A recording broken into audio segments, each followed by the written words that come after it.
dan tidak mempengaruhi kekhusyuan dia sholat, maka tidak mengapa. Tidak mengapa.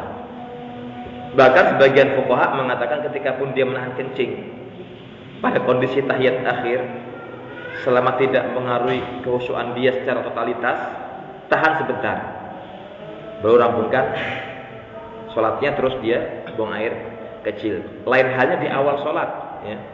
Jelas sholat isya, pas imam bacaannya panjang, dari awal dia nahan, takut jebol malah tengah jalan. Ini yang berbahaya. Maka kata para fuqaha, mereka merinci, dilihat kondisinya, jika sangat parah tidak mempertahankan, maka segera batalkan. Sekalipun di tahiyat akhir, kalau jelas tidak bisa ditahan sama sekali dan menimbulkan madarat, maka segera dia menghentikan sholatnya. Bahkan ketika kondisi sholat pun, orang yang mau kentut, Nabi memberi kita formula bahwasanya jika di antara kalian ketika sholat merasakan ada hal yang bergerak di perutnya seperti mau kentut, maka janganlah dia meninggalkan sholatnya sampai mendapati dua hal: dengar suaranya kentut keluar atau tercium baunya. Hatta wajada, yakni rihan au yasma'a sautan, sampai terdengar suaranya dan sampai dia mencium baunya. Tapi maaf, sering saya ulang dahulu, jangan sampai ditengking kentutnya depan orang banyak. Ya, itu tidak boleh. Karena ada orang kan dulu zaman saya ketika santri itu, sampai teman-teman buktikan, ngeden dia, duk keluar, pasti kentut ini. Baru dia batal. Jelas semua tertawa makmumnya. Artinya jelas dia nggak bisa nahan, segera keluar. Segera dari shop keluar yang jauh, sampai jelas dia mendengar suaranya dan dia mencium baunya. Karena memang kadang-kadang ada sebagian kondisi orang yang kentut tidak bisa ditahan, ya. Lain dengan orang yang sering kentut tapi was-was, berbeda kondisinya, ya. Wallahu a'lam bishawab. Yang lain silakan. Ada lagi? Iya, silakan.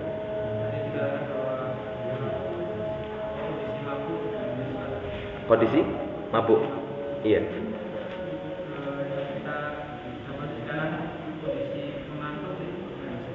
Iya. Kondisi mengantuk. Nabi juga memberi kita larangan, bahkan perintah. Jika salah seorang di antara kalian mengantuk, maka hentikanlah sholat. Sama dengan yang lain, bahwasanya Nabi juga melarang seorang muslim untuk mendirikan sholat sementara dalam kondisi mengantuk. Terlarang bagi seorang muslim, jelas dia mengantuk, sangat kantuk dan berat, maka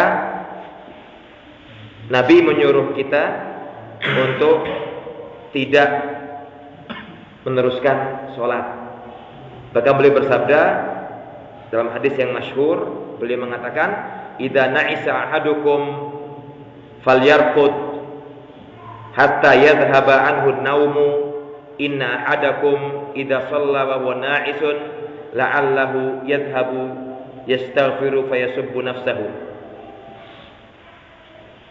Kata Rasulullah, jika salah seorang di antara kalian mulai merasakan kantuk, maka segera dia tidur sampai hilang rasa kantuknya. Jika di antara kalian jelas merasa sangat mengantuk dan dia maksakan sholat, dikhawatirkan dia akan salah berdoa. Tadi dia mau minta ampun malah minta laknat akhirnya. Nabi mengatakan, dikhawatirkan pas dia ngantuk nggak sadar, pengennya minta ampun malah minta dari Allah kutukan, laknat. Itu bahaya mengantuk. Dan dulu memang teman-teman pernah nyoba itu. Waktu sholat baca surat ngantuk, tadinya baca Al-Baqarah pindah kepada Al-Mujadilah. Masih mending baca ayat ya. Ini malah kadang-kadang ngigau ngomongnya.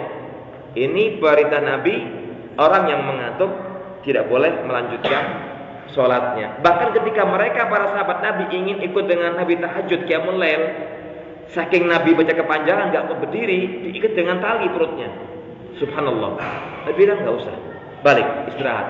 Jangan dipaksakan, jangan dipaksakan ketika juga mengantuk. Wallahu a'lam bishawab. Ada lagi yang lain? Silakan. Iya. Iya. Iya. Iya. Ketika seorang ibu terbiasa mungkin ngeloni anaknya, biasanya kan ibunya solidaritas, ya, anaknya turu, mak melu turu. Nah, kebiasaan ini bisa mungkin berlangsung lama, maka para ulama banyak mengingatkan kita dirubah polanya, karena ada orang biasanya habis maghrib tidur, ada itu kebiasaan, mesti begitu menjelang maghrib dikandoli setan, maghrib ayo turu, maghrib turu, akhirnya kadang maghribnya kelewatan, isyaknya kelupaan, subuh juga kadang kelewatan juga. Makanya kata para ulama, mereka harus merubah pola tidurnya.